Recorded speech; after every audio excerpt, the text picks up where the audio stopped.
kamu itu udah ditutupi sama tahu apa?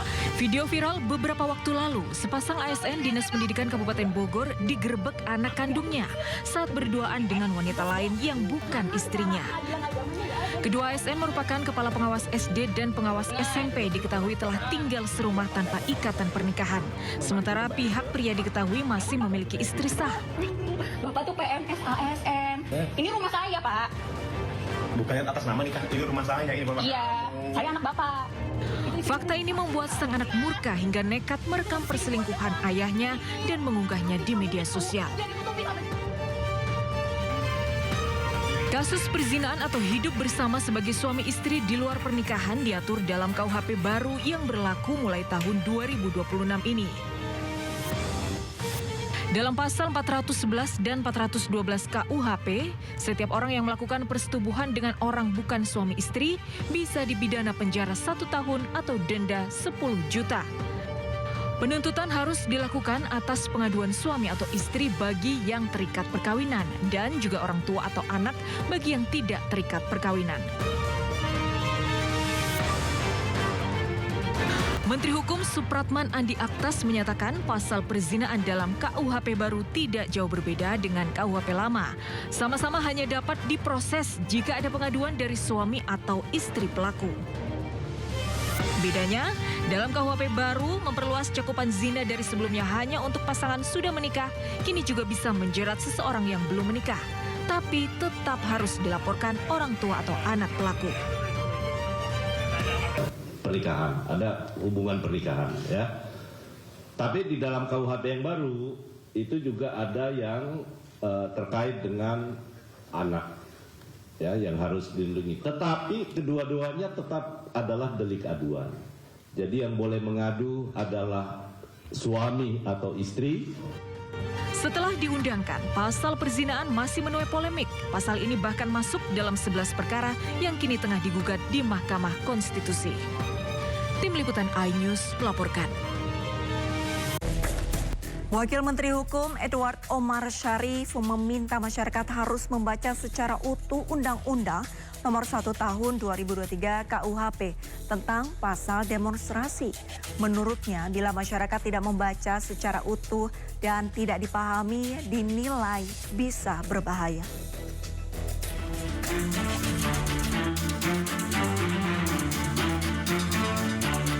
Wakil Menteri Hukum Edward Omar Syarif mengatakan berdasarkan KUHP baru, demonstran tidak perlu membuat izin untuk mengadakan demonstrasi, unjuk rasa atau pawai.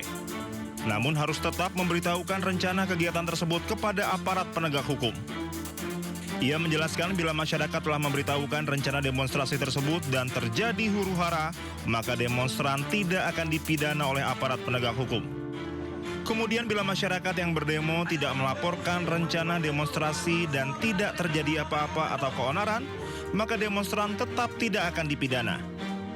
Wamenku meminta masyarakat harus membaca secara utuh Undang-Undang Nomor 1 Tahun 2023 tentang Kitab Undang-Undang Hukum Pidana soal pasal mengenai demonstrasi. Jadi pasal itu bahasanya itu adalah diimplikasi jika dan hanya jika. Jika tidak memberitahu dan menimbulkan keonaran. Cuman yang baca itu kan kadang-kadang tidak baca utuh. Kalau dia baca utuh tidak paham terus komentar. Nah, itu yang bahayanya di situ. Jadi sama sekali pasal itu tidak dimaksudkan untuk menghambat, untuk melarang, untuk membatasi kebebasan berdemonstrasi, kebebasan berbicara, mengeluarkan lisan baik pikiran maupun tulisan, tetapi mengatur.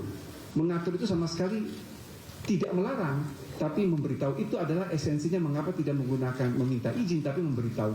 Jadi cukup yang akan bertanggung jawab atas pawai atau demonstrasi memberitahukan kepada pihak yang berwajib, itu sudah selesai. Artinya dia sudah tidak bisa lagi dijerat dengan pasal itu. Itu maksud mengapa pengaturan mengenai unjuk rasa itu diatur dalam pasal 256 KUHP. Kalau pakai KUHP lama, itu ketua pengadilan negeri dihina, Kapolres dihina itu bisa kena pasal itu. Tetapi pasal yang ada dalam KUHP itu sudah dibatasi.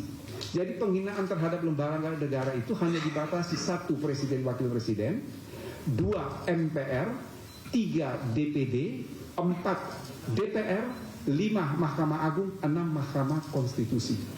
Jadi sangat terbatas. Dan itu delik aduan. Delik aduan yang harus mengadukan itu adalah pimpinan lembaga. Apa dasar pemerintah dan DPR membentuk pasal itu? Dasarnya adalah putusan Mahkamah Konstitusi tahun 2006 ketika pasal 134 bis itu dibatalkan. Sementara Menteri Hukum Supratman Andi Aktas mengungkapkan penerapan pasal penghinaan terhadap Presiden dan Wakil Presiden dalam Kitab Undang-Undang Hukum Pidana yang baru bersifat delik aduan absolut. Pasal ini baru bisa digunakan ketika Presiden atau Wakil Presiden langsung yang membuat laporannya. Sebelumnya, Undang-Undang KUHP diteken oleh Joko Widodo selaku Presiden Republik Indonesia dan diundangkan oleh Pratikno selaku Menteri Sekretaris Negara yakni pada 2 Januari 2023. Pasal 624 Undang-Undang KUHP menyatakan peraturan perundang-undangan tersebut baru berlaku setelah 3 tahun sejak tanggal diundangkan atau pada 2 Januari 2026. Tim Liputan Anyus melaporkan.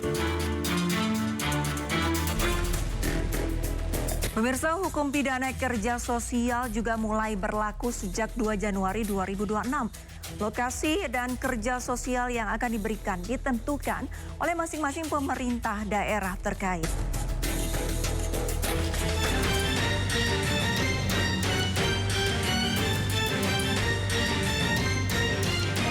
Menteri Imigrasi dan Pemasyarakatan Agus Andrianto menyatakan hukuman pidana kerja sosial akan mulai diterapkan setelah KUHP dan KUHAP resmi berlaku pada 2 Januari 2026.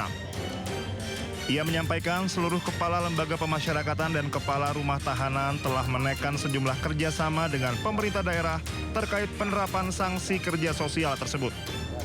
Nantinya lokasi dan kerja sosial yang akan diberikan ditentukan oleh masing-masing pemerintah daerah terkait.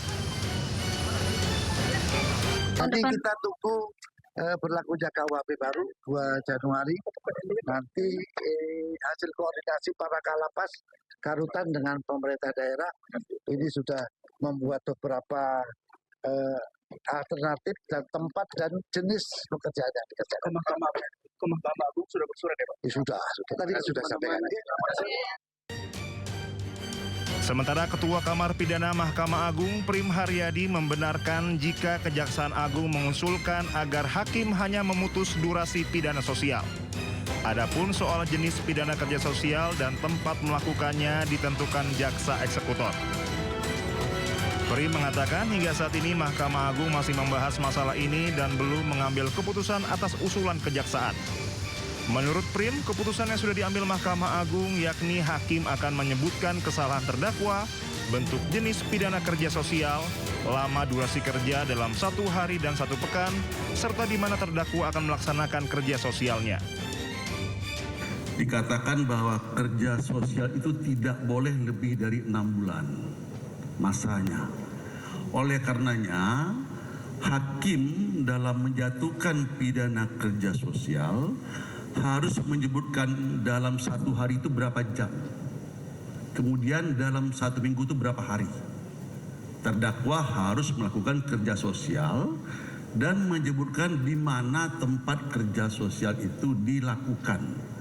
Apakah di rumah sakit, apakah di rumah-rumah ibadah gitu ya.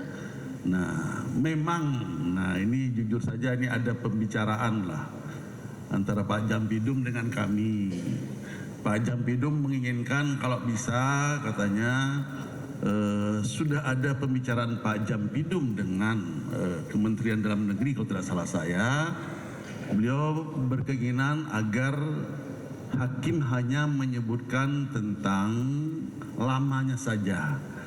Tempat itu nanti mereka yang menyesuaikan dengan kondisi daerah setempat. Pidana kerja sosial merupakan hal baru yang termuat dalam Undang-Undang Nomor 1 Tahun 2023 tentang Kitab Undang-Undang Hukum Pidana atau KUHP.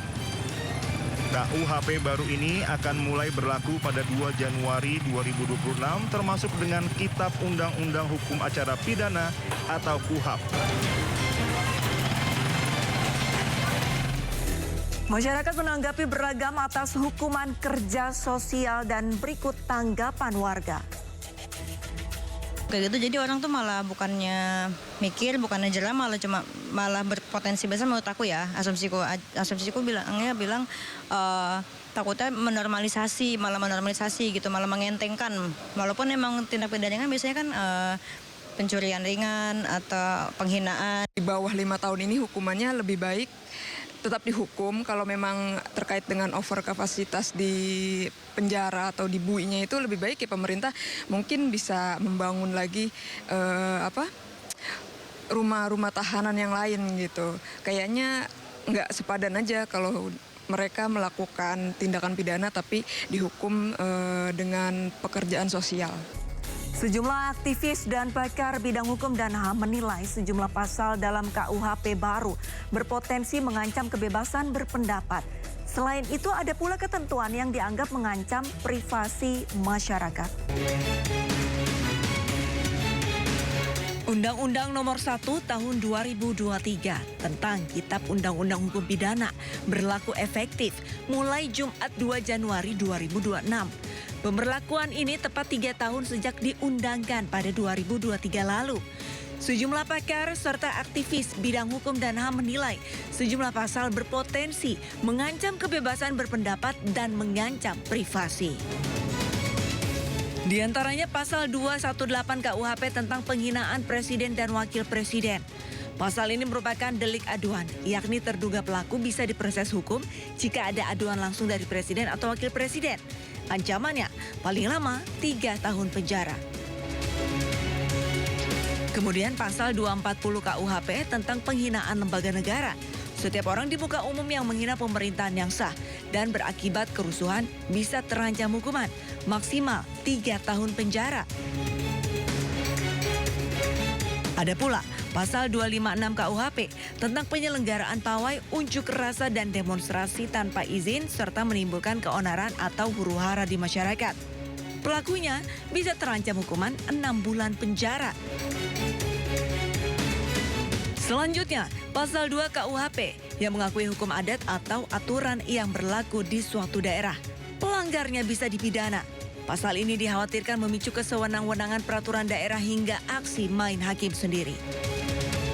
Lalu ada pasal 411 dan 412 KUHP tentang perzinaan dan kohabitasi atau hidup bersama tanpa ikatan pernikahan. Pasal ini merupakan delik aduan yang bisa diadukan oleh pasangan sah atau orang tua pelaku. Ancamannya maksimal 1 tahun penjara.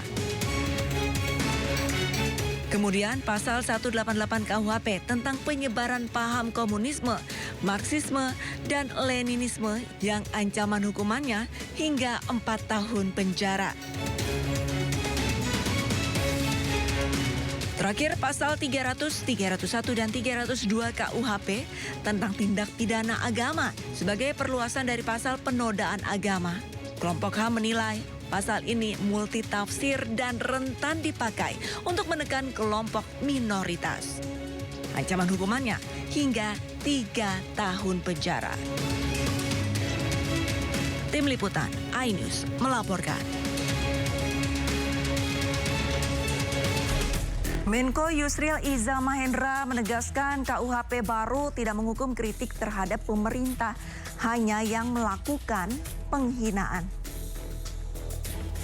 Kesepakatan bahwa kita akan segera menyusun rancangan peraturan pemerintah untuk melaksanakan ketentuan-ketentuan di dalam pasal 28 ayat 3 Undang-Undang Nomor 2 Tahun 2002 tentang Kepolisian Negara Republik Indonesia dan melaksanakan pasal 19 dari Undang-Undang Nomor 20 Tahun 2003 tentang Aparatur Sipil Negara.